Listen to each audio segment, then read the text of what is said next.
Hey, it's Matt. I'm back with another transparent watercolor. It's another small one. This is 10 by 7 inches. It's a transparent watercolor of a juvenile hairy woodpecker. This was done from photos that I got in the backyard of a bird that was coming to our suet feeder. Well, to start the painting, I first get it off the bird and the branch that it was on, and then I started putting in the colors that would be the oranges and yellows of some distant fall foliage. And I did this with, I think it's a number 2 brush, kind of working in the main colors and then going back in with some greens and reds to cause some backgrounds. And as I did this, I left some areas that would have some blue of the sky, and as I also did it, I also tried to, I had a little clump of the orange that echoed the shape of the bird's head a little bit, just to kind of make it a little bit more interesting. Once I had those oranges down and dried, I brought in some of the blues of the sky and very carefully put those in, and this was with the very sharp number 6 round brush. And so I filled in all the little holes in the sky first, and then after that I carefully went through and washed in the rest of the blue sky in the flat areas. Just kind of carefully going so I didn't overrun them. If I ran in between the two, the orange and the blue would leave me with a nasty kind of gray, and I wanted to have kind of some nice sharp colors with good saturation. So it took time to kind of fill these in. As I did the background wash for the sky, I tried to make sure gravity was working in my favor, and then I was also very careful to keep that wet edge wet so it wouldn't start to dry as I went around there. That allowed me to keep a really nice, super smooth background with no lines or runs in it.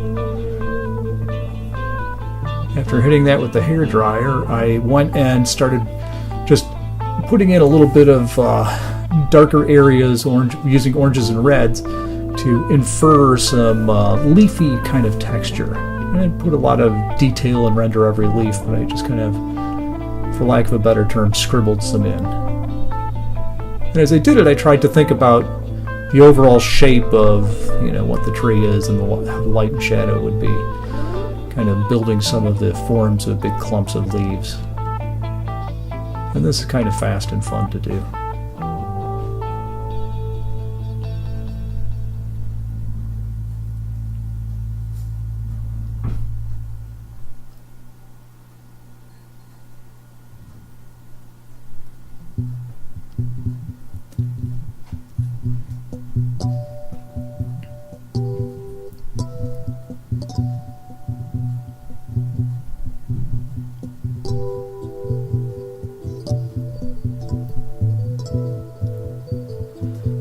And one of the questions, my photo reference, I had a really kind of dull, kind of green background, and I kind of chose this saturated color because I knew that the bird was going to be kind of just a black and white bird on a brownish branch. I thought it'd be fun to have just a wide, saturated fall scene behind it to, make it a little more exciting. Because, seeing a hairy woodpecker is always exciting,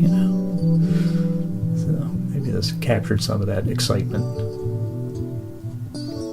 So once I was happy with the background, I peeled off that frisket and I put in the lightest local colors of the biggest areas. So first it was the stump that it was on, and then I started putting in a little bit of color on the bird, a little bit more on the branch to put in the light and dark of the major shadows.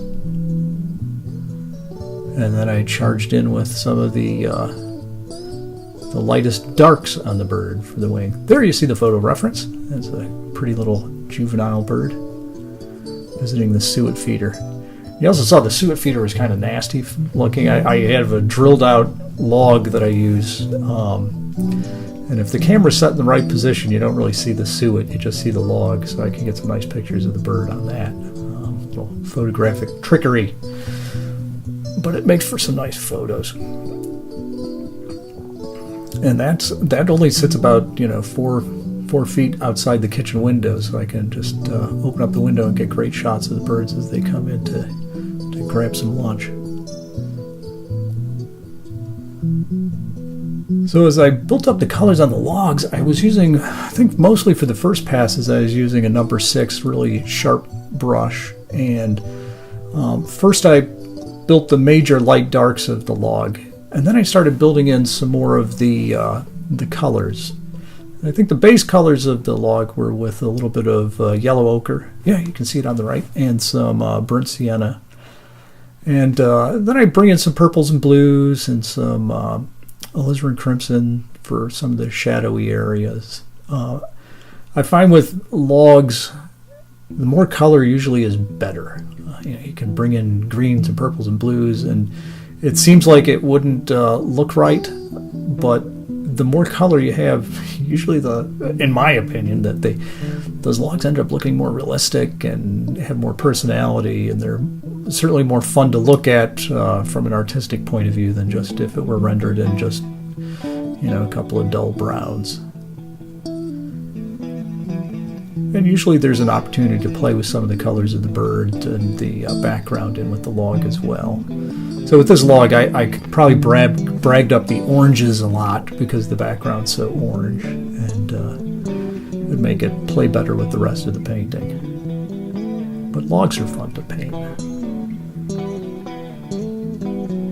Years ago when I first started painting, I was less interested in painting the scenery and the logs and the leaves, and as the more I painted, the more I enjoyed those parts, and usually they end up making for a much better painting because you've sweated out the details on those little things that usually get ignored, and it makes for a much more interesting painting. At least I think so. And one of the other things with these logs is controlling contrast. You want to have some areas where you have sharp cracks and details, and other areas where you kind of have to have a softer gradation to those things to have it look right. So you kind of continually going over this with many, many layers builds up that feeling of the coarse wood.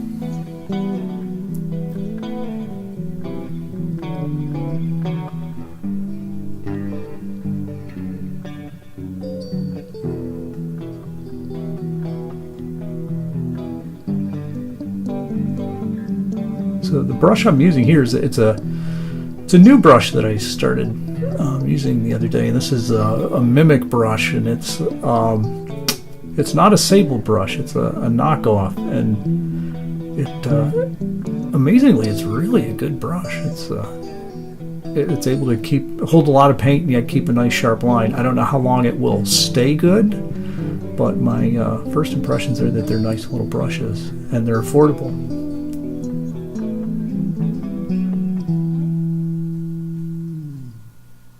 As I go through these for the dark colors, I actually don't have black in my palette. I don't use black, and I don't use Payne's Gray. I don't use any of those darks that I guess are frequently used. But I often make a super dark by using a mixture of alizarin crimson and phthalo green, and that combination always has a little bit more personality than a true black. It always may be a little bit more greenish or maybe a little bit more reddish, and you can add some blues or purples, and it makes it an interesting color and it approaches black, but it never quite has the boredom of a black. And so I use that combination a lot for super darks in paintings, pupils, and things like that. And so for this guy, I think having those purpley colors for the background, for the black parts of the painting made it a little more interesting, because you had these purpley blacks against those oranges, and that was a nice color complement. Right now I moved the camera off to the side because I was painting these tiny details with the magnifier. As you get older, the vision starts to go, and it's a little bit easier to do that under the magnifying glass anymore. And this was with the 10-aught brush, and really you're just picking out tiny little details on the feet and around the eyes. And these are kind of the dessert of the painting. These are the parts you save for late in it, and you've got to get those just right if you're going to have the painting look good. and so I make sure I take my time on those areas. Feet especially on birds are a very underobserved portion of the painting, and usually when I see another bird artist, I look at the feet first. Like, I wonder how they are at doing feet. Because sometimes the rest of the painting looks great and the feet just don't quite look right. And they may say that about mine, but I don't know. I try to be really careful to get the anatomy right and make sure they look like they're grabbing the wood just so, and sculpturally look like they're pretty 3D. I don't know if that's a good thing or a curse, but that's what I find myself doing.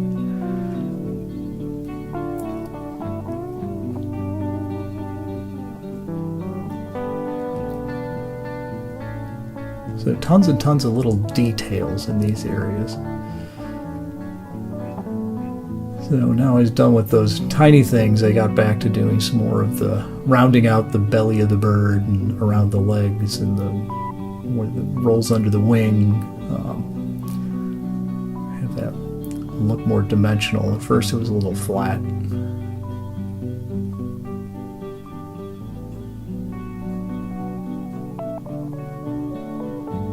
They're cute little birds. Well, I shouldn't say little, because compared to a downy, they're huge. But the juvenile hairies have that funny little red on top of the head, and they're that long beak compared to a downy woodpecker is really just fun.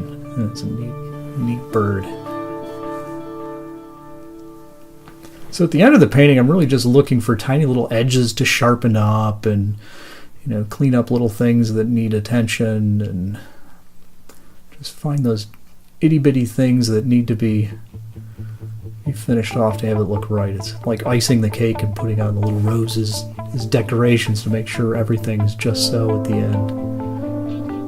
And it takes a surprising amount of time for those last passes. You'd think that would be quick, but find yourself looking at it a lot longer than you spent painting on it. So in the end, I thought it was done, and I signed it and called it a day. Well, thanks for watching. Again, this is a 7 by 10 inch transparent watercolor of a hairy woodpecker. If you get a chance, have a peek at the blog and the website, and leave a comment if you like.